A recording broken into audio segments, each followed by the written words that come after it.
juga belajar firman Tuhan. Maka mari berkatilah kami Tuhan. Tolonglah kami supaya kami sungguh-sungguh boleh mengerti, memahami kebenaran firman. Berkati kami dalam waktu yang singkat ini, karena nanti juga masih ada kegiatan-kegiatan yang lain. Maka biarlah kuasa roh-Mu mempersiapkan hati kami untuk menerima kebenaran firman Tuhan. Demi nama Tuhan Yesus Tuhan kami berdoa dan bersyukur. Amin. Baik, Bapak-bapak semua, mari kita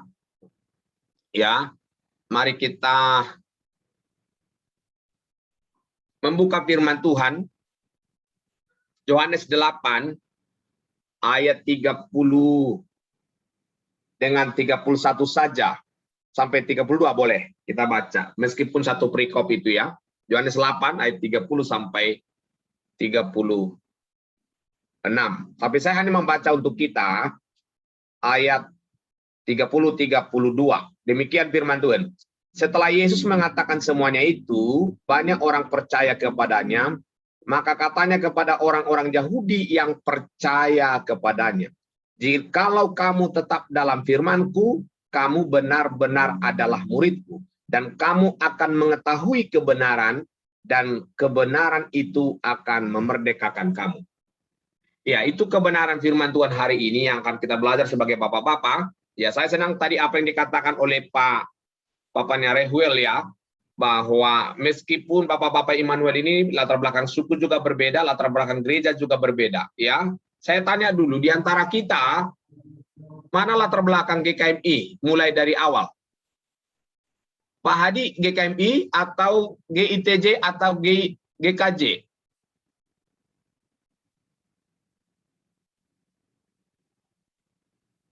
Masih mute, Pak. GKJ, Pak. Ya, GKJ. Saya HKBP. Iya. Pak Bimo apa, Pak? HKBP juga, Pak. Karena ibu Nah, saya orang HKBP. Batak, Ya. Iya kan? Coba HKBP. Pak itu, Papanya Rehuel apa? HKBP Amang, HKBP. Oh, HKBP kan. Mungkin Pak Suherman kali yang GKMI dari awal ya? Iya, Pak. Iya ya. Pak Andrew. Oh ya, mungkin dia GKMI, tapi dulu mungkin orang tua latar belakang GKJ kali ya. Pak Andrew Marga Ninggolan ya? Ya, enggak mungkin. Ya pasti HKBP.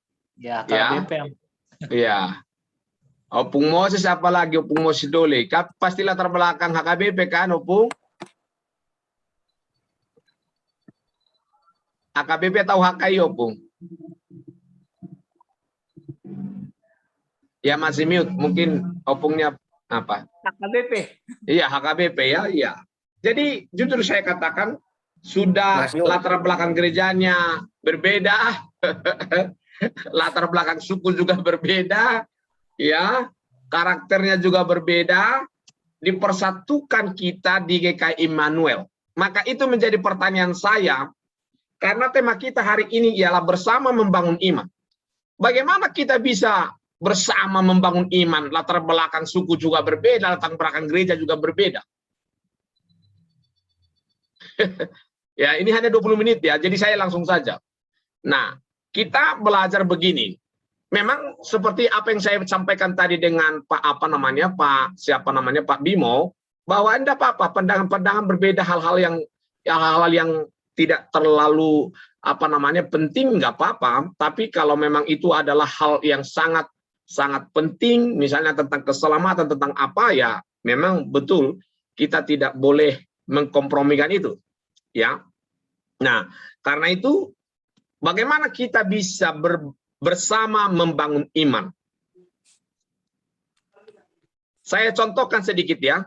Orang Yahudi saja tentang Alkitabnya, tentang Tanakh ya. Tanakh itu dari singkatan Torah, Nebiim dan Ketubim. Mereka bermacam-macam. Itulah sebabnya banyak mazhab. Sudah satu bangsa loh itu ya. Satu bangsa, satu iman sebenarnya. Tapi mereka juga terdiri daripada mazhab-mazhab. Ada Saduki, ada Farisi, ada kaum Selot, ada kaum yang lain. Bermacam-macam. Ya. Kalau begitu, bagaimana dengan kita yang sudah bermacam-macam aliran gereja, aliran kepercayaan dalam tanda kutip ya, kok bisa bersama membangun iman. Nah, ada kuncinya kalau kita membaca di dalam Roma pasal yang ke-10 ayat 17. Nanti saya akan membawa ke sini, ke Yohanes ini. Roma pasal 10 ayat yang ke-17 berkata, jadi iman timbul dari pendengaran dan pendengaran oleh firman Tuhan. Ya kan? Enggak apa-apa kita berbeda, enggak apa-apa ekspresi kita berbeda, tapi supaya bisa bersama membangun iman, karena iman timbul dari pendengaran firman Tuhan, maka sama. Supaya bersama kita membangun iman, maka kita harus bersama-sama belajar firman. Iya kan? Karena tadi iman timbul dari pendengaran dan pendengaran firman Tuhan. Bukan iman kita timbul karena suku kita. Bukan iman kita timbul karena gereja.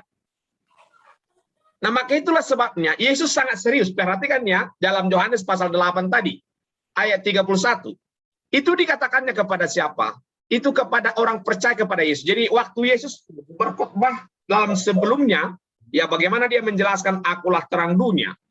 Maka barang siapa percaya kepada aku, dia tidak akan berdalam dalam kegelapan. Dan kalau kamu percaya kepadaku, dikatakan kamu akan hidup. Tetapi kalau kamu menolak aku, ayat seterusnya di situ, ya, dia katakan kamu akan mati dalam dosamu. Nah, di antara para pendengar itu, orang-orang Yahudi itu, mereka percaya kepada Yesus. Tentu Yesus senang sebenarnya.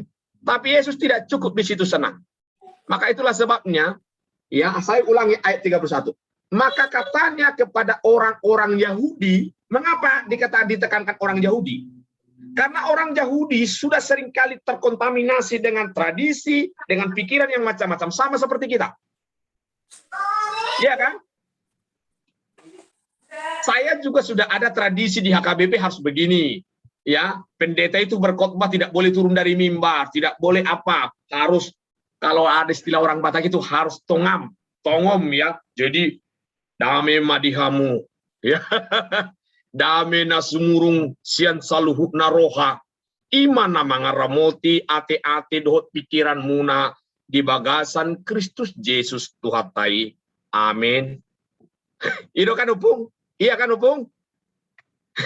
Upung Moses ya. Itu diambil dari mana Upung? Itu diambil dari Filipi pasal 4 ayat 7. Damai sejahtera Allah yang melampaui segala akal itulah yang memelihara hati dan pikiranmu di dalam Kristus Yesus Tuhan kita. Nah coba, jadi latar belakang ini orang Yahudi juga sama. Latar belakang mereka dan bahkan ada banyak tradisi-tradisi yang mengganggu pikiran perasaan mereka. Itulah sebabnya mereka betul-betul memang ada mazhab-mazhab.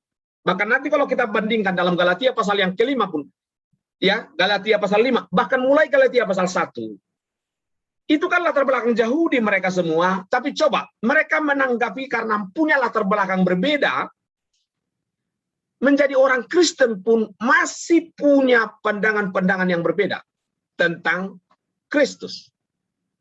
Ya, maka itulah sebabnya tidak ada cara lain. Kita harus ketika kita meletakkan dasar iman kita, dasar kebersamaan kita di dalam firman, saya yakin dan percaya kita bisa bersama membangun iman. Saya sangat senang dengan pengakuan iman rasuli ya. Mengapa pengakuan iman rasuli? Pak, karena pengakuan iman rasuli itu berdasarkan konsili-konsili kan, sampai terbentuk itu. Konsili Nicea, konsili Kalsedon, macam-macam. Terus sampai nanti terjadinya pengakuan iman rasuli itu. Dan itu semua diperdebatkan atau dibicarakan, dikonsilikan berdasarkan apa? Firman Tuhan. Bukan berdasarkan pengalaman-pengalaman pribadi. Ya, itulah sebabnya mereka begitu lama mengadakan pertemuan-pertemuan. Karena firman Tuhan katakan demikian.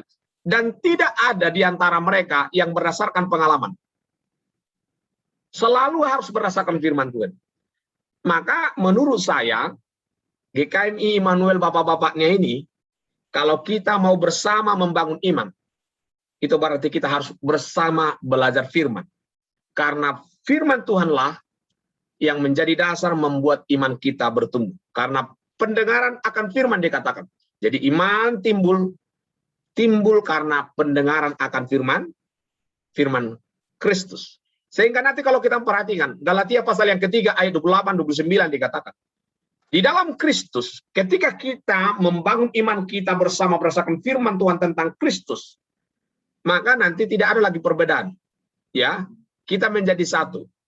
Tidak ada lagi perbedaan antara orang merdeka dan orang tidak merdeka, antara orang Yahudi dan Yunani, antara hamba dan tuan, tidak ada lagi perbedaan. Tapi mereka menjadi satu dikatakan. Kolose pasal 3 juga ayat 11 demikian. Maka mari, kalau kita memperhatikan di dalam Efesus pasal yang 4 ayat 1 sampai 6. Ya, mengapa saya tidak perlu dibuka-buka, karena ini hanya 20 menit dikasih. Jadi Efesus pasal 4 itu dikatakan, bagaimana supaya kita mempunyai satu iman, satu kasih, satu baptisan, satu roh, satu Allah, satu Tuhan. Ya memang kita harus memiliki pemahaman yang satu dan sumbernya harus dari satu. Maka itulah sebabnya tadi Yesus katakan kepada semua para murid, orang Yahudi yang percaya itu dikatakan, supaya kamu betul-betul muridku. Murid itu betul-betul yang mengerti tentang gurunya dan apa yang disampaikan guru. Bahkan kalau bisa harus sama dengan gurunya. Maka supaya sama paradigma mereka, menurut Tuhan Yesus, kamu harus belajar firman. Ya, maka mari kita belajar firman. Meskipun mungkin cara mengekspresikan iman kita bersama-sama berbeda-beda, tidak apa-apa. Tapi dasarnya harus sama, yaitu berdasarkan firman Tuhan. Misalnya begini, ya, kalau bapak-bapak membaca kitab Matius, Lukas, ya, Matius, Markus, dan Lukas itu kan berbeda. Nah, makanya dalam sekolah teologi disebut itu Injil sinoptik. Kata sin itu kan bersama-sama. Ya, optik itu melihat, berarti melihat bersama-sama. Ya, melihatnya berbeda-beda, tapi dari sudut pandang yang berbeda. Melihat bersama-sama, ya. Bersama mereka melihat Yesus. Tapi yang satu melihatnya dari belakang, yang satu melihatnya dari atas, kira-kira seperti itu ya. Yang satu melihatnya dari samping. Nah, tapi yang difokuskan ialah tentang Yesus. Nah, seperti itulah. Jadi meskipun kita memiliki latar belakang suku, latar belakang ya apa tradisi-tradisi gereja, latar belakang sistem-sistem gereja seperti tadi yang saya katakan itu, ya, saya dari Gereja Protestan Injili Nusantara, sebelum ke situ saya HKBP, kemudian masuk lagi ke GKMI, ya, yang saya lihat hanya satu, ya, nggak apa-apa lah sistem ini berbeda-beda, tapi yang penting Yesusnya ya sama, betul dah. Kecuali kalau Yesusnya di GKMI lain, memang saya keluar, nggak mau saya. Tapi karena Yesusnya sama, Alkitabnya juga sama, ya saya terima. Karena apa? Ini kan hanya perbedaan masing-masing orang. Nah, kalau saudara bapak-bapak melihat 1 Korintus pasal yang ke-13 ayat 9 dikatakan, meskipun kita sudah belajar firman Tuhan juga, dikatakan pengetahuan kita itu terbatas juga. Pengetahuan kita tidak sempurna. Jadi kalaupun kadang-kadang ada orang keterbatasan-keterbatasan dan kita juga punya keterbatasan untuk memahami Allah yang tidak terbatas, itu hal yang wajar. Tetapi yang paling penting ialah dasarnya harus firman Tuhan. Bukan pengalaman, bukan tradisi, ya, bukan latar belakang gereja kita. Tapi dasarnya ialah firman Tuhan. Jadi sekalipun kita berbeda-beda, supaya kita mencapai kesatuan hati dan kesatuan iman, dan supaya kita bisa membangun iman bersama atau bersama membangun iman, maka kita harus bersama-sama belajar firman Tuhan. Maka itulah sebabnya Yesus katakan kepada orang-orang Yahudi yang percaya, dia katakan, supaya kamu benar-benar muridku yang meniru saya, yang menuruti saya, kamu harus betul-betul belajar firman Tuhan, atau betul-betul dikatakan mengetahui firman, tetap dalam firman, sehingga kamu betul-betul menjadi murid dan kamu mengetahui kebenaran, dan kebenaran itu akan memerdekakan kamu. Terus terang, orang-orang Yahudi banyak ajaran-ajaran yang mereka terima dari ahli-ahli Taurat, yang sebenarnya kalau kita perhatikan Matius pasal yang ke-15, ya, Matius pasal 12 ya, betul 12 atau 15 saya agak lupa, agak ayat 7 dan 8 dikatakan. Jadi banyak kan tradisi-tradisi atau aturan-aturan yang dibuat oleh orang Yahudi ahli Taurat itu berdasarkan aturan manusia, bukan berdasarkan firman. Dan mereka seringkali terikat dengan itu. Makanya kalau kita membaca kitab Kolose, kitab Titus, kitab Timotius, Paulus selalu ingatkan, Kamu tidak boleh dikatakan terikat dengan dongeng-dongeng, tradisi-tradisi, ajaran-ajaran tentang silsilah dan macam-macam. Tapi belajarlah akan firman. Karena firman itulah dasar iman kita bersama, dasar pengajaran kita bersama, sehingga nanti kita mencapai kesatuan iman, kesatuan roh dalam Efesus itu ya, dan bersama mencapai kesatuan iman percaya kepada Allah yang satu, baptisan yang satu. Baptisan bukan berarti masalah airnya dan caranya ya. Baptisan yang penting dibaptis dalam nama Bapa, Anak, dan Roh Kudus, bukan baptisan percik atau selamnya yang dipertentangkan oleh Paulus di situ. Tapi yang penting dibaptis dalam nama Bapa, Anak, dan Roh Kudus. Bagaimana kita bisa tahu itu? Ya kita tahunya dari firman Tuhan. Maka karena itu marilah kita seperti Paulus berkata begini dalam Filipi pasal yang kedua ayat 5 dan 6. Ya, marilah kita dalam hidup kita bersama sebagai bapak-bapak Immanuel menaruh pikiran dan perasaan yang terdapat dalam Kristus Yesus. Kalau sudah pikiran dan perasaan Kristus menguasai pikiran perasaan kita semua, berarti sudah satu kan? Sudah satu kan? Karena apa? Semua pikiran perasaan yang Kristus itu adalah apa yang tertulis dalam kebenaran firman Tuhan, Alkitab. Maka kalau kita juga sama belajar Alkitab, belajar firman Tuhan bersama-sama, maka iman kita juga akan ditimbulkan dengan firman yang sama. Dan karena itu kita bisa bersama membangun iman. Tuhan memberkati bapak-bapak semua. Karena 20 menit, jadi udah 20 menit kan? Masih ada waktu sih, Amang Pendeta. Oh iya, kalau ada yang mau bertanya silakan. Oke. Ya.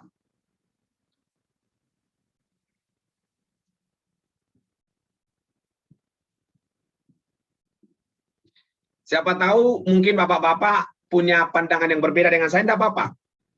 Tapi saya yang Tuhan singkapkan yaitu untuk kita bisa bersama membangun iman, yaitu tadi hanya lewat kita bersama belajar firman Tuhan. Nah, siapa tahu ada pandangan yang berbeda, tidak apa-apa. Ya, terima kasih Pak Pendeta Togu. Ya, Ya, membangun iman tidak berdasarkan tradisi maupun pengalaman, ya, tetapi harus berdasarkan Alkitab. ya. Nah, kalau misalkan saya tambahin satu, boleh nggak, Pak? Silakan. Mungkin bisa dikoreksi oleh Pak Pendeta Iya. Togu. Iya, Membangun iman memang tidak boleh berdasarkan tradisi ataupun pengalaman hidup, dan juga berdasarkan kebenaran dunia. iya, Jadi yang dunia anggap benar itu belum tentu benar dari segi Alkitab. ya, Jadi menurut saya memang mutlak absolut kebenaran Alkitab yang kita pegang untuk membangun iman. ya. Jadi saya tambahkan kebenaran duniawi. Bagaimana Pak Pendeta? Tanggapan Pak Pendeta bagaimana? Oh, boleh. Jadi membangun iman tidak boleh dibangun atas kebenaran dunia. Betul. Karena apa? Ya. Segala kebenaran adalah kebenaran Allah. Atul Holm katakan. Itu kan tertulis dalam Yohanes 17 ayat 17. Firman-Mu adalah kebenaran. Iya. Dan kebenaran yang tertulis ialah firman, tapi kebenaran yang hidup ialah Yesus Kristus. Yohanes pasal 14 ayat 6. Akulah satu-satunya jalan, akulah satu-satunya kebenaran, akulah satu-satunya hidup. Ya. Mungkin bapak-bapak sudah tahu itu ya. Jadi kata di situ, kata aku adalah dari kata ego eimi, itu hanya Tuhan yang berbicara. Jadi ketika Tuhan berkata kepada Musa dalam Keluaran pasal 3, siapakah yang tahu? Jawabnya Tuhan apa? Aku adalah aku. Iya, itu ya. Ya itu. Jadi bukan karena konsep kita, Allah itu sudah ada sebagaimana dia ada, bukan karena konsep kita dia ada. Nah, sama firman Tuhan juga ada bukan karena konsep kita. Tadi saya khotbahkan kepada jemaat kami ya.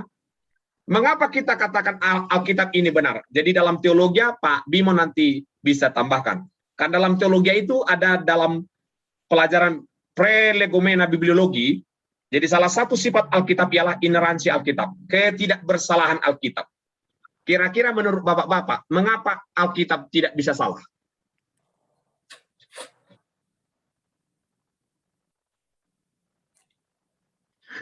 Kira-kira. Karena diilhamkan oleh Roh Kudus. Amin. Ya, betul. Tapi kenapa rupanya kalau diilhamkan Roh Kudus? Yang lain juga mengatakan diwahyukan juga. Ya, karena firman. Iya. Jadi gini, Allah itu kan maha benar.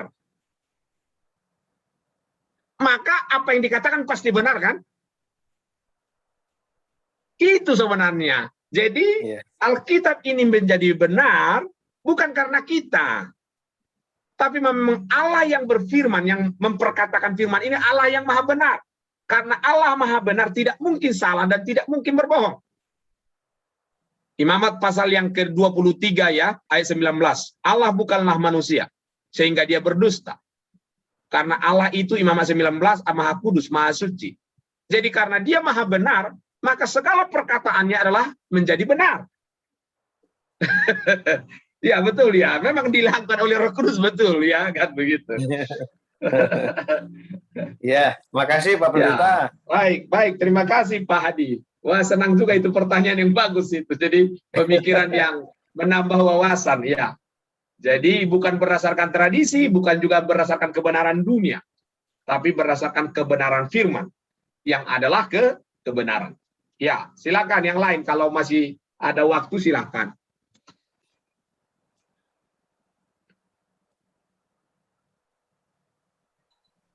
Pak Herman, karena Ya, Pak Herman yang kasih tema ini sama saya.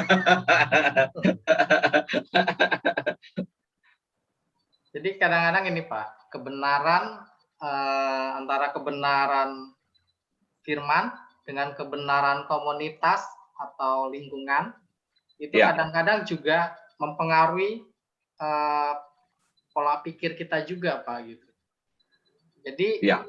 kalau kita tidak kuat di dalam kebenaran firman, kita Ya. pasti agak ini apa ya, cenderung Ya. karena orang banyak yang ngomong gitu Pak. Ya, betul. Ya, makanya itulah sebabnya Yesus selalu menekankan kembali kepada apa kata Alkitab. Ya, itulah yang kita takutkan. Jangan-jangan kebenaran dunia akhirnya mempengaruhi konsep kita sehingga kebenaran Alkitab kita abaikan. Tapi Paulus sudah mengunci di dalam 2 Timotius pasal 3 ayat 16. Segala tulisan yang diilhamkan Allah bermanfaat untuk menyatakan kebenaran. Artinya apa? Inilah yang diilhamkan Allah semua. Theopneustos. Ya, jadi ini yang diilhamkan Allah. Makanya ini yang berhak menyatakan kebenaran. Karena tadi seperti yang saya katakan, Allah itu maha benar. Sehingga semua apa yang dikatakan pastilah benar. Ya kan? Kalau saya nggak berhak saya mengatakan apa yang saya katakan pasti benar. Karena saya bukanlah maha benar. Ya kan? Ya. Saya bisa salah loh. Teolog para bisa salah loh. Nah tadi kami diskusikan dengan Pak Bimo. Masalah anugerah saja, keselamatan oleh ya hanya anugerah saja menurut Efesus pasal yang kedua, ya ke-8. Ya bukan berdasarkan kebaikan. Nanti kalau kita bandingkan dalam Titus pasal yang ketiga, ayat yang ke-5 sampai ayat 7, dikatakan bahwa semata-mata kita ini diselamatkan bukan karena kebaikan kita. Diselamatkan semata-mata kasih karunia Allah di dalam Yesus Kristus. Itu saja bisa berbeda-beda konsep. Ya. Tetapi ketika kita kembali kepada firman, ya memang Alkitab mengatakan bahwa keselamatan itu satu-satunya hanya adalah kasih karunia di dalam dan melalui Yesus Kristus. Efesus pasal 2 ayat 8 dan 9. Ya. Sehingga kalau kita memperhatikan tadi saya khotbah dalam Matius pasal 22 ya, ayat yang ke-9 sampai 11. Mulai ayat 9. Di situ dikatakan kepada para hamba-hamba itu, pergilah ke persimpangan jalan dan ketemulah dengan banyak orang. Undanglah mereka ke pesta itu. Entahkah mereka orang baik atau orang jahat? Mengapa dikatakan orang baik dan orang jahat? karena keselamatan kita bisa masuk surga, bukan karena kebaikan ataupun kejahatan kita, tapi semata-mata ialah karena kasih karunia Allah di dalam dan melalui Yesus Kristus. Jadi benar itu Pak, di tengah-tengah dunia ini banyak pandangan-pandangan. Maka itu sebenarnya begini. Jadi itulah sebabnya saya bilang kita harus tunduk kepada firman. Karena seperti tadi kan, lingkungan banyak. Sama, kita ini kan berangkat. Nilai-nilai dalam keluarga kita berbeda ketika kita masuk ke dalam gereja kan. Pak Herman pasti ada nilai-nilai dalam keluarga. Pak Rewela juga ada nilai-nilai dalam keluarga yang sudah ditanamkan. Dan kadang-kadang itu menjadi kebenaran dalam diri kita. Nah, bagaimana supaya bisa tunduk kepada kebenaran yang satu, yaitu tadi.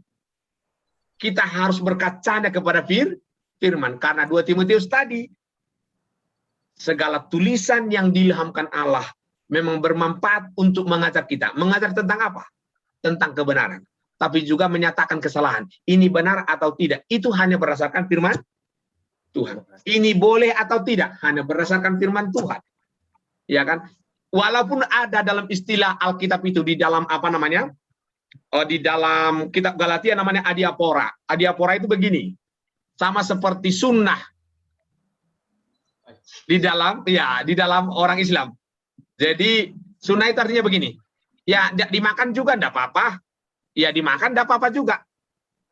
Ya, jadi di dalam Galatia itu adiapora juga begitu. Disunat enggak apa-apa kalau hanya sunat untuk kesehatan. Tapi ya enggak disunat juga tidak apa-apa. Ya, karena keselamatan hanya kita peroleh di dalam dan melalui Yesus Kristus. Itu aja. Ya. Baik. Ada lagi atau saya serahkan sama Bapak-bapak karena saya tidak mengerti waktunya. Tadi Pak Herman bilang 20 menit saja, jadi saya belajar untuk takut nanti terkena kebabalasan. Tapi kalau masih ada yang mau ditanyakan silahkan Bapak-bapak ya.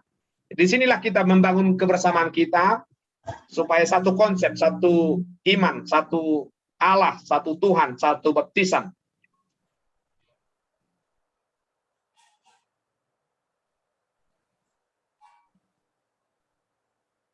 Pak Bimo ada yang mau ditambahkan Pak Bimo? Silakan Pak. Jadi ada Pak, apa artinya ketika kita tidak menerima apa ya? Pada posisi kita sedang dipertentangkan dengan kebenaran firman. Iya. Dalam diri kita. Nah, saya coba belajar untuk memperkatakan firman Tuhan, Pak. Iya. Supaya firman Tuhan itu menjadi kebenaran bagi saya gitu. Iya. Ketika orang mungkin pernah saya ini tentang pernikahan saya gitu. Iya. Yang apa yang dipersatukan, selalu saya bilang gitu. Apa yang dipersatukan Tuhan, apa yang telah dipersatukan Tuhan tidak manusia. Boleh diceraikan manusia. Nah, itulah kebenaran itu saya bilang saya harus ikut kebenaran ini gitu. Ya. Sehingga akhirnya saya pada posisi di dalam firman gitu, artinya dalam relnya Tuhan gitu. Ya. Kalau seandainya saya ikut kata orang, mungkin secara emosi saya ya merasa bersalah juga akan kebenaran. Ya. Manapun saya berada, saya akan dihakimi dengan kebenaran itu. Gitu. Iya. Akhirnya saya bisa menang karena saya selalu ungkapkan itu gitu. Iya. Betul, betul. Ya, tapi begini, jadi misalnya begini ya. Nanti di-compare dengan 1 Korintus pasal 7 karena di situ ada dalam tanda kutip seperti ada diizinkan perceraian. 1 Korintus pasal 7 ayat 15. Mengapa bisa? Jadi begini ceritanya supaya Bapak-bapak jangan salah kaprah. Ya. Di situ dikatakan begini. Jadi dulu kan mereka masih belum Kristen ini, orang-orang Korintus ini. Nah, setelah Paulus datang, di antara mereka, tapi mereka sebelum Paulus datang sudah ada yang menikah. Nah, jadi mungkin di antara mereka ada mungkin istrinya baru percaya Yesus. Nah, akhirnya suaminya bilang begini, kalau kamu menjadi orang Kristen, kita cerai. Bagaimana sikap Paulus? Paulus katakan begini, kalau orang yang tidak percaya itu mau cerai dari kamu, enggak apa-apa. Tapi kamu tidak boleh menceraikan. Mengerti ya? Ya, kan beda kan? Tapi kalau memang sudah sama-sama menjadi orang Kristen, ketika mereka dinikahkan, memang tidak boleh. Sama sekali tidak boleh, apapun alasannya. Ya, makanya Yesus katakan, kalau orang bercerai dan menikah dengan yang lain, maka orang itu berzina. Kecuali kalau ada kematian, barulah boleh orang itu menikah. Ya betul Pak, jadi selalu pandangannya tetap saja firman Tuhan.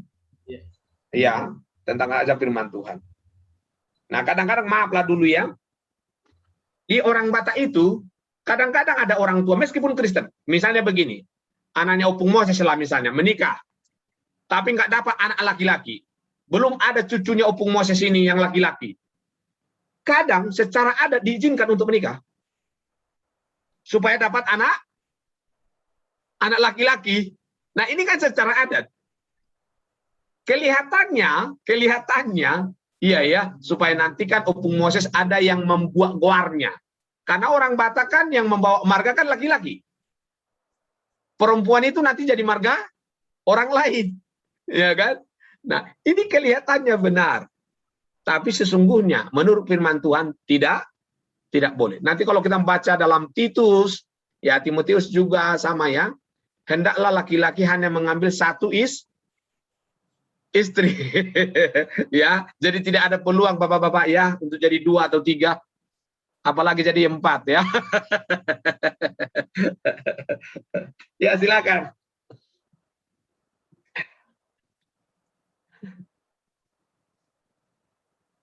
Ya, ada lagi yang mau menambahkan sedikit saja. Silakan Pak Bimo, silakan ditambah Pak. Kalau ya yang saya mau tambahkan sedikit saja. Jadi Bapak Ibu, Bapak-bapak, mohon maaf. Memang kalau kita dasarnya kebenaran Alkitab ya hanya Alkitab saja. Karena memang Alkitab itu sudah Alkitab itu sendiri. Jadi iya. Penting sekali kita berserah dan bersandar teguh kepada Roh Kudus dalam membaca Alkitab, meminta tuntunan Roh Kudus sehingga ketika kita membaca Alkitab kita memahaminya tidak salah sehingga itu menjadi kebenaran. Itu saja tambahan saya. Terima kasih Pak Teguh. Terima kasih. Iya, betul.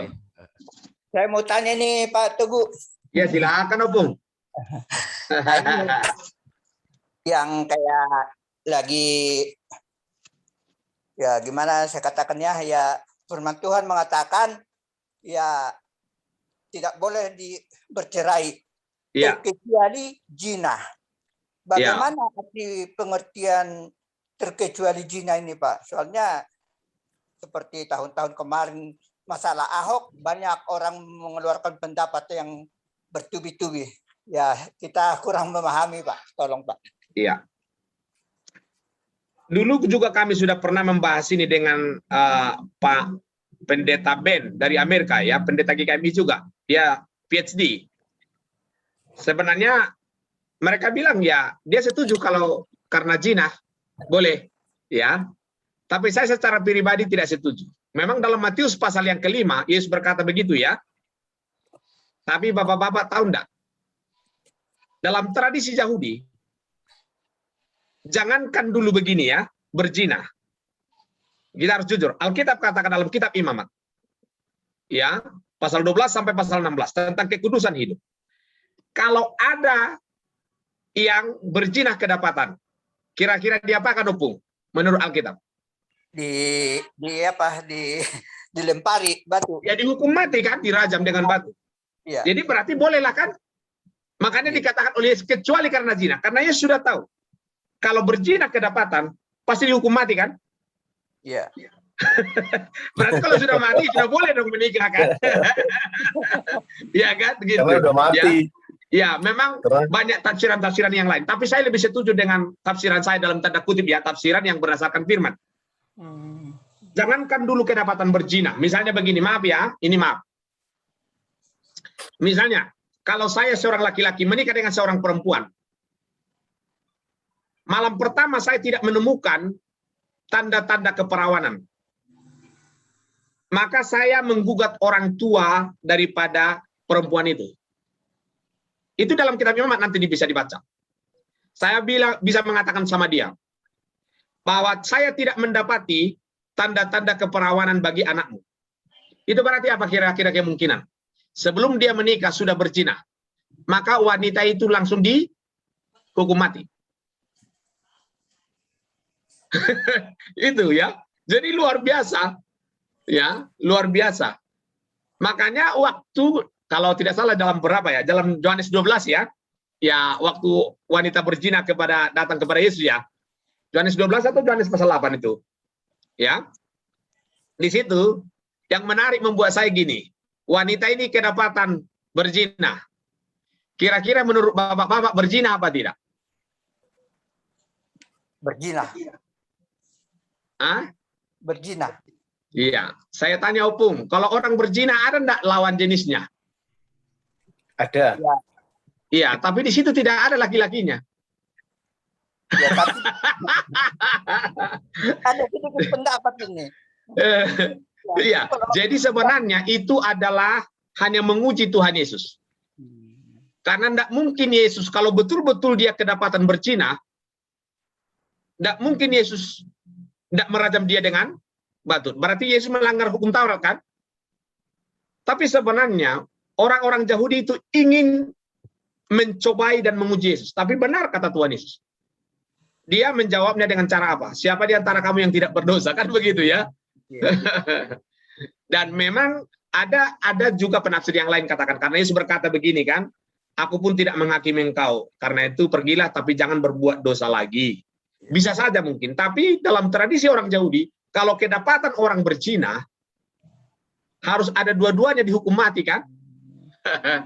Tapi ini hanya perempuannya yang dibawa, laki-lakinya di mana itu? Iya kan? Nah, tapi tidak apa-apa. Itu hanyalah intermezzo ya.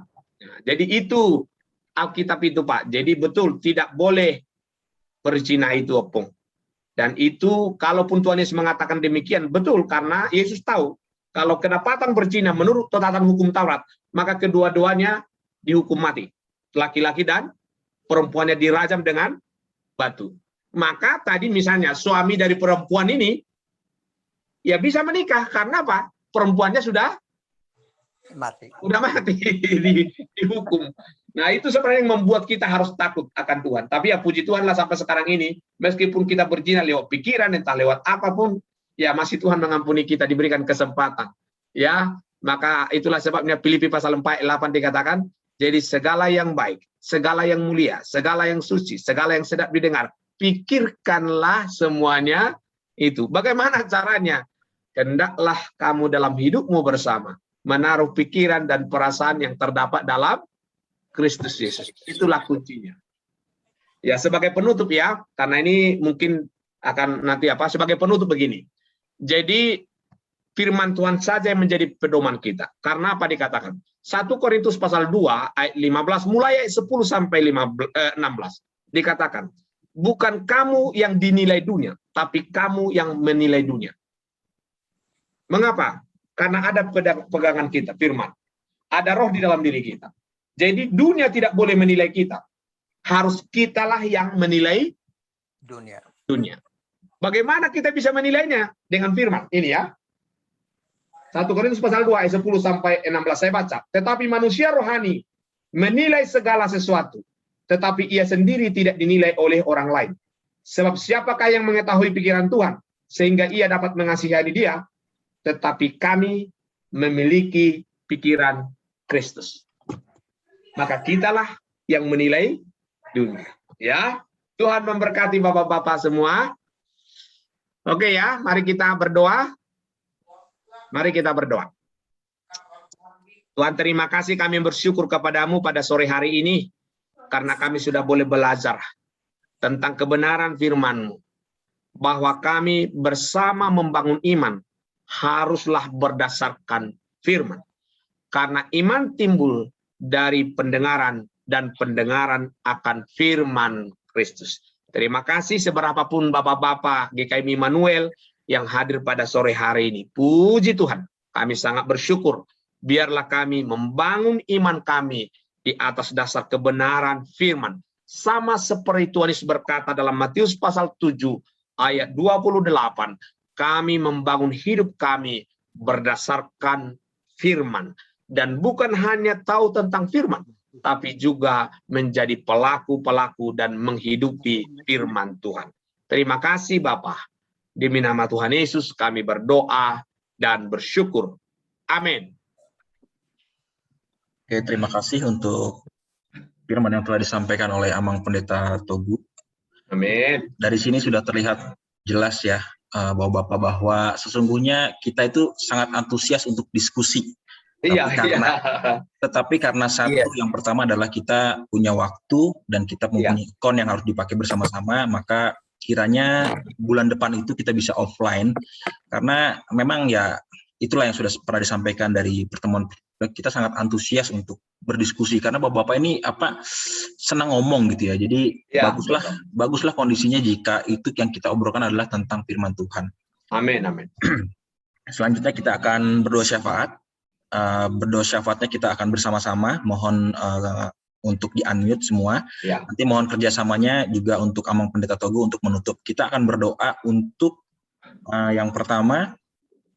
Kita berdoa, ini saya sudah susun, kita berdoa secara spesifik kita untuk bapak-bapak, khususnya kita di Immanuel sebagai imam. Kita bisa menjadi contoh, panutan, nggak usah jauh-jauh ngelebar, di tengah keluarga kita masing-masing. Kita bisa menjadi suri teladan bagi anak, istri, mertua gitu. Kita dimampukan karena pada akhirnya kita pasti mati, memang betul. Tapi kita apa yang mau kita pertanggungjawabkan kepada Tuhan. Yang kedua poinnya adalah doa untuk gereja kita Immanuel yang memang terus sedang bentuk Tuhan melalui hambanya Laebimo ya, yang akan terus berproses bersama dengan Tuhan. Kemudian yang poin terakhir adalah bangsa dan negara. Untuk lagunya kita akan menyanyikan Kunaikan Syukur padamu Yesus. Setelah itu nanti bersama-sama berdoa ya Pak. Nanti ditutup sama Amang ya. Oke, siap Pak. Kunaikan syukur padamu Yesus, kusembah sujud padamu Tuhan.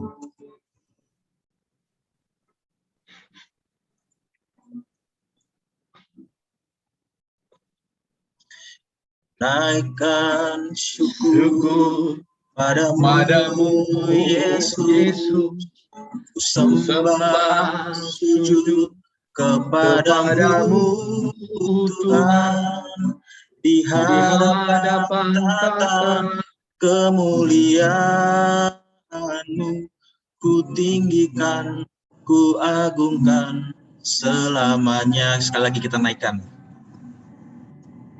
Naikkan syukur padamu Yesus, ku sembah sujud kepadamu Tuhan, di hadapan tata kemuliaan-Mu, ku tinggikan, ku agungkan selamanya. Segala puji syukur.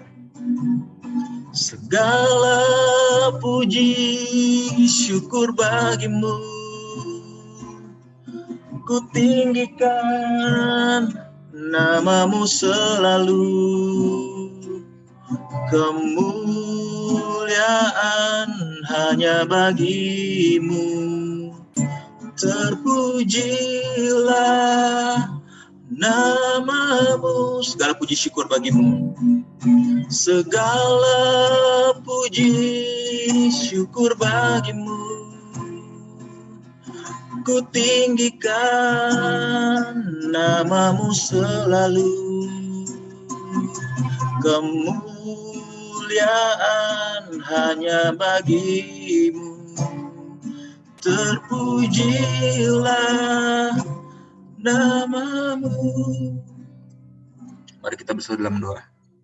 Terima kasih Tuhan Yesus untuk sore hari ini, kalau kami boleh bersekutu bersama bapak Immanuel, seberapapun kami, kiranya Tuhan boleh menyertai kami, menolong kami, memampukan kami sebagai Bapa di Immanuel Tuhan, supaya kami boleh bersungguh-sungguh Tuhan memaknai firman Tuhan, supaya kami boleh menjadi imam di tengah-tengah keluarga kecil kami, sehingga Tuhan melalui didikan ajaran Tuhan di dalam keluarga kecil kami, maka itu akan membawa impact di tengah-tengah sosial masyarakat kami. Sehingga itu Tuhan biarlah boleh menjadi hormat kemuliaan bagi nama Tuhan. Tuhan tolong kami, para bapak-bapak Immanuel, supaya kami boleh solid, padat, sehingga kami boleh menopang sesama lain Tuhan. Bukan hanya di dalam duka, tapi di dalam senang Tuhan. Sehingga itu Tuhan boleh menjadi kekuatan kami, untuk kami boleh bersama-sama membentuk, membangun iman spiritual kami. Tuhan tolong kami, mampukan kami, apapun latar belakang kami, profesi kami, supaya kami boleh menjadi Bapa yang benar di hadapan Tuhan. Kami juga memperdoa untuk bangsa dan negara kami. Tuhan boleh melihat berbagai konflik yang terjadi di negara-negara tetangga kami. Biarlah Tuhan boleh juga beracara atas mereka. Biar Tuhan boleh menolong setiap masalah yang ada, dan biarlah kami boleh melihat, dan mereka boleh melihat setiap masalah itu Tuhan untuk sebuah maksud Tuhan atas setiap masalah yang ada. Tuhan juga menolong untuk gereja kami Immanuel, di mana dalam proses tenaga orientasi pengganti almarhum Bapak Pendeta Sumardi, biarlah Tuhan boleh terus menolong hamba-Mu, sehingga ia Tuhan boleh diajar Tuhan, dibentuk Tuhan sejak mula, sejak dini, sehingga itu Tuhan yang boleh berakar kuat, sehingga kami boleh bersama-sama Tuhan menyaksikan kebaikan Tuhan kembali atas jemaat di Immanuel. Terima kasih Bapak di sorga, berkati seluruh kami, Bapak Pendeta Togu, dan seluruh bapak-bapak yang antusias untuk berdiskusi di sore hari ini. Biar itu hanya untuk menjadi hormat kemuliaan nama Tuhan. Kami serahkan doa yang jauh melampaui sempurna ini hanya ke dalam tangan pengasihan. Di dalam nama Tuhan Yesus kami serahkan doa kami. Amin. Marilah kita berdoa. Kami bersyukur kepadamu karena Tuhan telah menolong kami, memberkati kami dalam persekutuan kaum bapa gerejamu GKMI Immanuel. Kami sangat bersyukur karena antusiasme kami untuk mengerti firman Tuhan, diskusi kami, bahkan pertemuan kami, puji Tuhan. Maka kami kembalikan segala pujian, hormat, kemuliaan bagi nama-Mu. Yes. Kami berdoa memberkati bapak-bapak ini semua. Biarlah diberkati oleh Tuhan, karena mereka lah menjadi pemimpin, menjadi imam dalam keluarga. Biarlah mereka mampu mewariskan iman kepada anak cucu mereka. Karena firman-Mu berkata, anak cucu orang benar akan diberkati oleh Tuhan. Maka biarlah seluruh kaum bapa yang ada di gerejamu GKMI Immanuel secara khusus yang hadir pada sore hari ini sungguh-sungguh diberkati oleh Tuhan, ditolong oleh Tuhan. Apapun yang menjadi pergumulan mereka, biarlah Tuhan hadir memberikan pertolongan, memberikan penghiburan, memberikan kekuatan, dan memberikan berkat dalam seluruh kehidupan mereka. Demikian juga kami berdoa secara khusus untuk hamba-Mu Pak Bimo, yang Tuhan sudah kirimkan untuk menjadi pelayan Tuhan, menjadi hamba Tuhan, terus mengembangkan pelayanan di GKMI Immanuel. Maka biarlah Tuhan memberkati. Saat ini sedang ikut padepokan, terus berikan kekuatan. Bahkan kami bersyukur karena sudah mampu menyelesaikan studinya dan sudah diwisuda. Puji Tuhan, kami kembalikan segala pujian, hormat, kemuliaan bagi nama-Mu. Maka biarlah dalam proses demi proses boleh dilalui hamba-Mu dengan kerendahan hati dan ketaatan dan memandang kepada Yesus Kristus, dan nama-Mu lah dipermuliakan. Sekali lagi seluruh kaum Bapak GKMI Immanuel biarlah diberkati, dirahmati oleh Tuhan. Terima kasih Bapak. Inilah doa kami, inilah seruan kami yang kami naikkan dalam nama Tuhan Yesus yang telah mengajar kami berdoa demikian. Bapa kami yang di surga, dikuduskan nama-Mu, datanglah kerajaan-Mu, jadilah kehendak-Mu di bumi seperti di surga. Berikanlah kami pada hari ini makanan kami yang secukupnya, dan ampunilah kami akan kesalahan kami, seperti kami juga mengampuni orang bersalah kepada kami. Dan janganlah membawa kami ke dalam pencobaan, tapi lepaskanlah kami daripada yang jahat. Karena Engkau yang punya kerajaan dan kuasa dan kemuliaan sampai selama-lamanya. Amin. Mari terimalah berkat Tuhan. Biarlah kiranya kasih daripada Allah Bapa, anugerah daripada Tuhan kita Yesus Kristus Tuhan dan Juru Selamat kita, serta persekutuan Roh-Nya yang kudus, itulah yang menuntun, membimbing, menghiburkan, menguatkan, bahkan memberkati hidup kita masing-masing hari ini kekal selama-lamanya. Bersama-sama. Amin. Bapak terima kasih. Bapak terima kasih. Bapak terima kasih.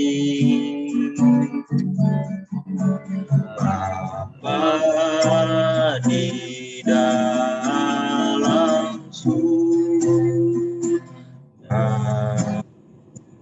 berterima kasih. Amin. Mohon jangan undur diri dulu Bapak-Bapak, karena kita akan masuk dalam sesi terakhir, yaitu sesi kuis. Sebenarnya boleh kita sama-sama tangan kita begini, kalau dulu masih ada almarhum, kita haleluya. Boleh yuk sama-sama. Ya, saran. Unmute di semua, Pak Panjaitan, Amang Dahlan, Pak Roni Marbun, Bang Asrat, Mas Kuku, Kak Wan, boleh di-show kameranya? Ya. Biasa Ya, kita unmute kan, semua, unmute. ya, karena kita sudah tidak pernah mendengar, kalau dulu Bapak pasti tangan kita di tengah, semangat, haleluya. Haleluya. Biarlah itu menjadi momen buat kita mengingat. Ayo, 1, 2, 3. Ya. Semangat. Haleluya. Mantap. Amin. Amin. Kita masuk. Sebentar saya kesemutan Bapak-Bapak. Bentar ya.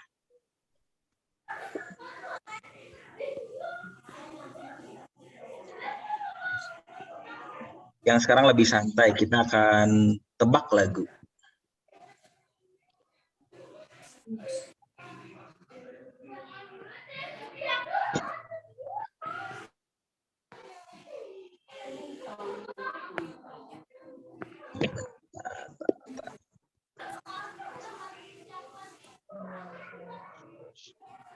Ya, yang lain mungkin di mute.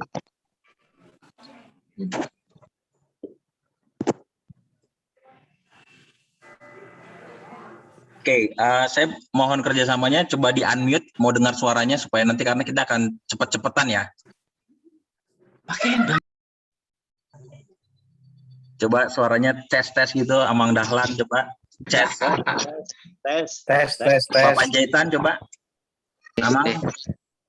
Oke, mantap. Bang Asrat. Nggak kedengeran Bang. Nggak kedengeran, ntar nggak masuk loh saldonya. Ini sponsorship nih lah, sponsorship. Oke, jadi kita akan masuk kuis tebak lagu. Saya akan putarkan beberapa lagu, kemudian yang bisa langsung unmute, kemudian langsung jawab. Jadi, nama, misalkan saya, jadi pertama kondisinya di unmute semua ya, unmute semua, dengarkan lagu. Kira-kira dengar, oh saya tahu nih, langsung unmute, langsung ngomong gitu ya. Namanya dulu, misalkan Henderson, lagu seperti Rusak Rindu, langsung seperti itu. Oke, di unmute dulu ya, siap-siap ya.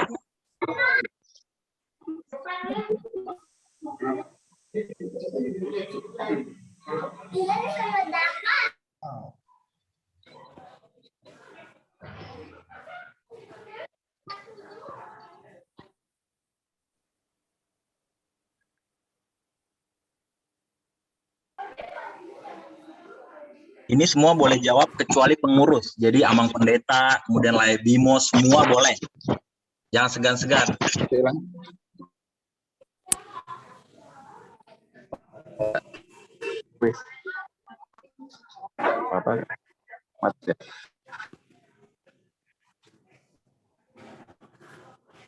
Silakan disimak. Jangan kelamaan, Bos. Ini hadiahnya kata ketilang. Lagunya udah disetel ya. Iya.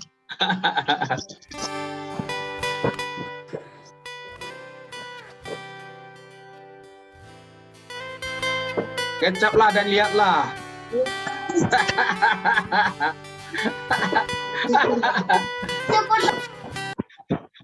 Iya, dicaplah dan lihatlah itu. Iya, tadi sudah dijawab ya Pak Hadi sama Pendeta Togu ya, 1 poin. Oke. Nanti untuk Pak Hadi. Nanti nama dulu ya, biar kita belajar untuk seragam. Oke. Ya, itu dari Mazmur 34 ayat 9. Kecaplah dan lihatlah betapa baiknya. Nanti Pak Togu semua yang Jangan. Wah, saya tidak usah. Oke. Sekarang sesinya adalah nyanyikan lagu yang ada katanya akan saya tampilkan pada slide selanjutnya ya. Siap? 1, 2, 3. Cari lagu kemudian nyanyikan. Yang ada kata pada slide ini.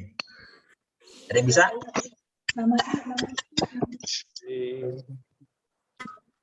Nama jadi roti. Pak Hadi gimana? Bagiku. Boleh diulang Pak, boleh diulang Pak. Nih Hadi nih. Maukah kau jadi roti yang terpecah bagiku? Iya, betul. Hebat. Pak Hadi. Ya, Amang Togu poin 1, Pak Hadi poin 1 ya. Sekarang dengerin lagu lagi ya. Ya. Biar lebih hidup, bernuansa walaupun keluar. Kita sekarang akan dengar lagu. Siap-siap ya. Ya. 1, 2, 3.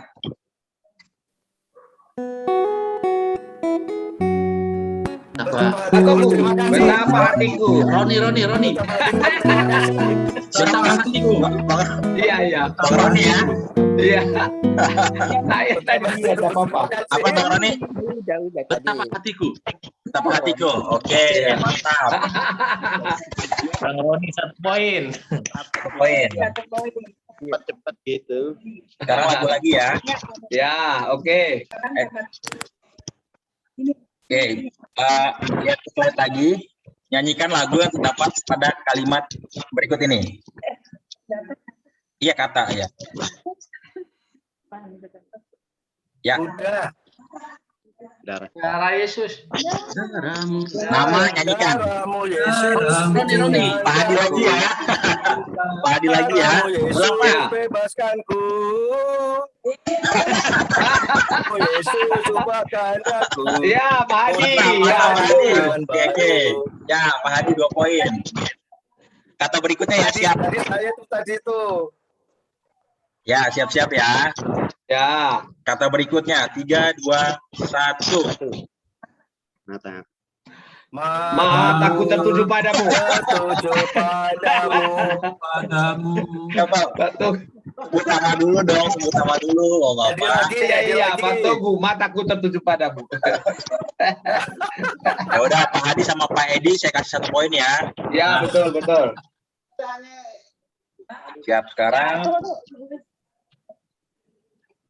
Oke, bentar ya. Jadi soalnya dibantu sama Nyonya nih, jadi biar lebih.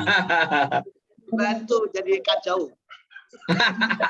Jangan, ah. Ya dengerin lagu ya Pung ya, biar seru-seruan. Siap.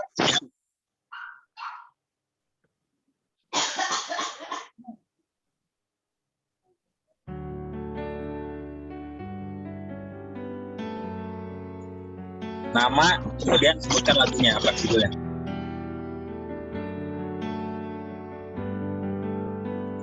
Nggak kedengaran.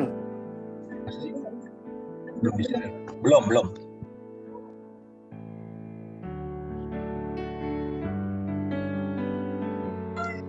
Roni. Ya, gimana Bang? Melayani bersama keluarga. Boleh diulang? Melayani bersama keluarga. Coba nyanyiin gimana lagunya. Layani bersama keluarga. Bersama keluargaku melayani Tuhan. Awal lirik Bang Rocky. Ya udah, poinnya saya kasih setengah-setengah deh.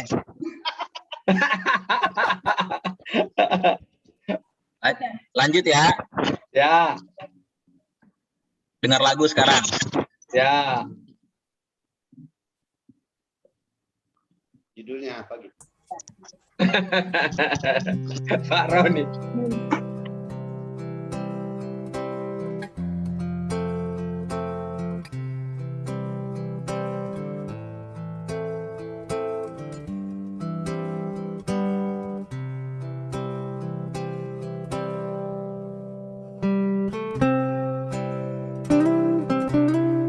Amazing Grace. Mantap. Besar anugerahmu. Hadi. Udah dijawab sama Pendeta Togu karena sama Pendeta Togu konconya Bapak. Itu lagu favorit Bapak. Saya duluan tuh, saya duluan. Ya, oke. Saya duluan, Pak Pendeta Togu belakangan.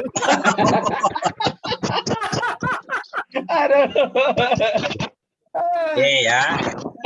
Sekarang tebak lagu ya. Ya. Tebak kata. Seru juga ya jadinya ya. Maunya kita tetap muka ini baru seru. Udah saya. Berikutnya siap-siap ya.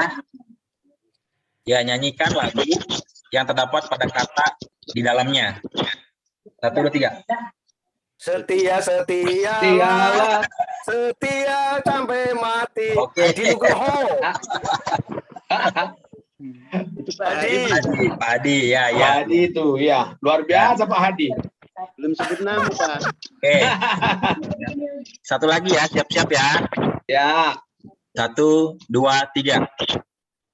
Cinta. Cinta itu Opung Moses sama? Itu Aku mau cinta Yesus. Coba nyanyiin, Pong. itu. Ya Opung nyanyi. Opung nyanyi. Aku Pak Dahlan nyanyi tadi, Pak Dahlan udah. Opung dulu baru ntar Pak Dahlan. Pak Dahlan dulu. Cinta. Kasih itu cinta. Beda. Ya nulir Bang, salah lirik. Cinta itu lemah lembut. Bukan itu. Kasih itu Pak itu. Beda. Opung ya. Coba Pong nyanyiin Pong. Tatap muka ini ya. Iya. cinta Yesus. Nah, Opung. Ya, betul. Aku mau cinta Ya. Yesus. Ku cinta keluarga Yesus. Ya, bisa. Oke. Ya. Sekarang sisanya nih, udah mau terakhir nih ya. Siap-siap ya, denger lagu. Tapi dihitung dulu, Bang. Masih ada nggak sisanya? Masih tenang. Masih banyak.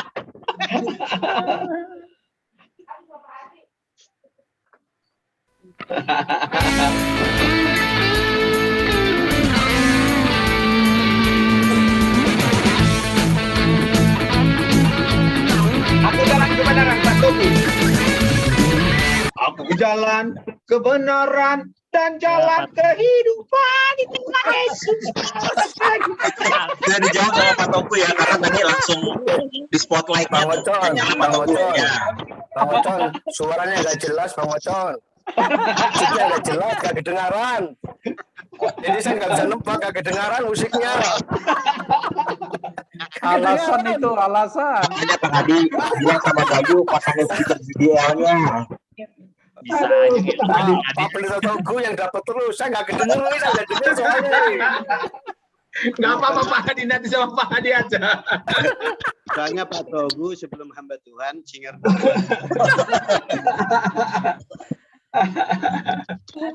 Oke ya, Supaya seru-seru aja Pak. lagi ya. Oke Pak.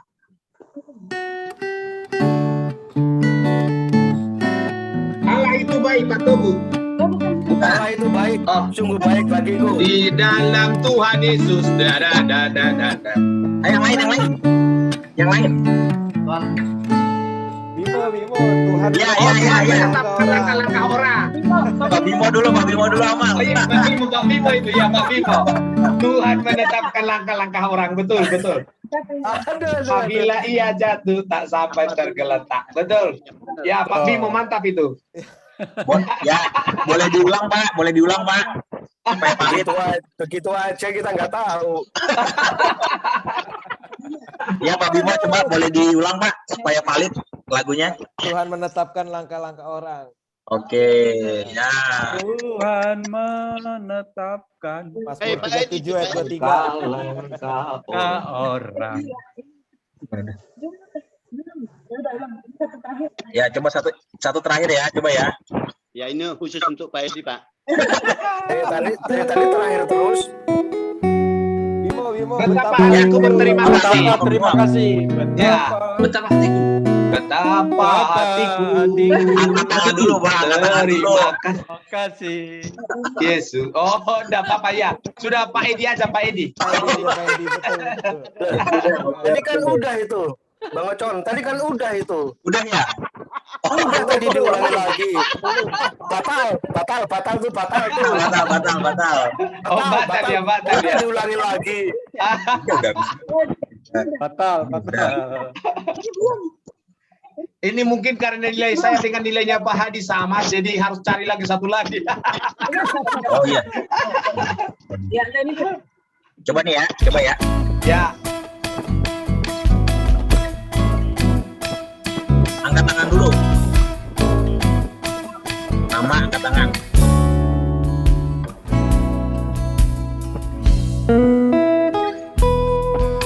Dia belakangku diatur oleh Tuhan. Ini.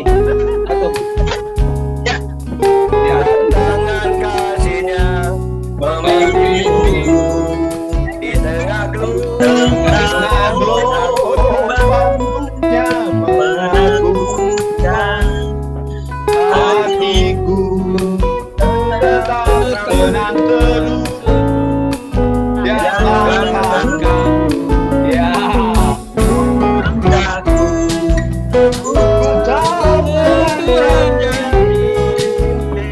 tempat diriku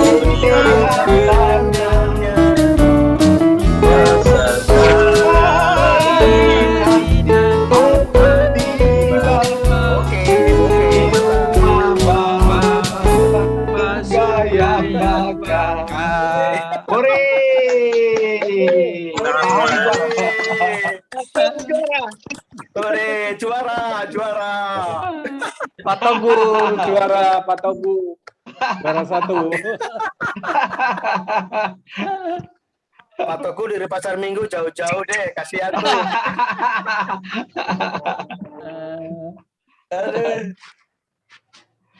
Saya yakin ini kalau nanti kita tatap muka dibuat acara begini seru ini. Ya, sekali 2 bulan, sekali 3 bulan gitu ya. Yang penting nanti digabung dengan biji gandum, Pak Rehu. Ya, aman.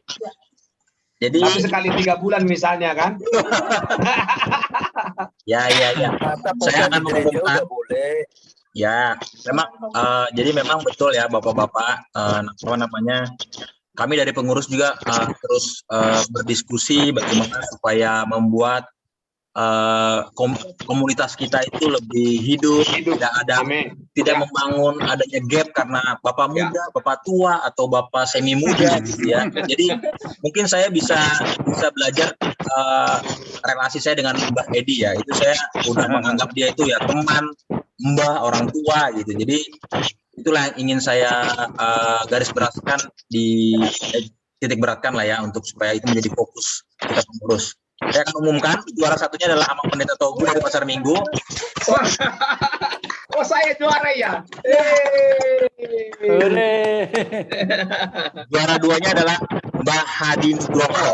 Selamat buat Pak Hadi. Mantap. Bang Ocon. Ya, saya udah merasa nih paling Pak Togu dimenangkan nih. Paling Pak Togu dimenangkan. Enggak Pak. Itu karena tadi setiap yang ngomong langsung kotaknya itu kan lightingnya itu kelihatan. Jadi siapa duluan. Kemudian juara ketiganya dari Jakarta Barat ya. Siapa coba? Pak Bimo. Ya, betul. Ya. Yang apa namanya Saya sama hamba Tuhan gimana nggak kalah. Aduh, jangan gitu Pak Hadi. Kita semua hamba Tuhan. Iya benar. Ya ini untuk supporternya ya. Untuk klasemen yang paling bawah itu ada Bang Roni Marbun, Mbak Edi sama Pung Moses ya. Ya. Pokoknya kita senang lah. Ini kan kebersamaan aja ya. Ya, betul. Oke, kita akan bertemu di mohon dipoto dulu ya Opung Moses, minta tolong Amang Panjaitan, kemudian Bang Asrat supaya kita bisa abadikan momen ini. Amin. Hadiahnya kapan transfer nih, Bang? Aduh, Pak Roni. Itu buat saya pribadi easy. Sombong dulu ya. Oke, mana Amang Panjaitan? Kasih jempolnya ke atas ya, biar dipoto. Ya. Ini. Ya. Ya. Bentar. 3, 2, 1 ya. Capture. Oke. Oke. Bentar ya.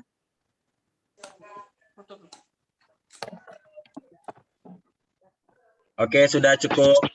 Ya. Terima kasih semua. Nanti Amin. beberapa yang juara saya japri ya. Terima kasih untuk partisipasi dan semuanya. Terima kasih. Dadah. Berkati semua ya. Ya. Ada. Ya.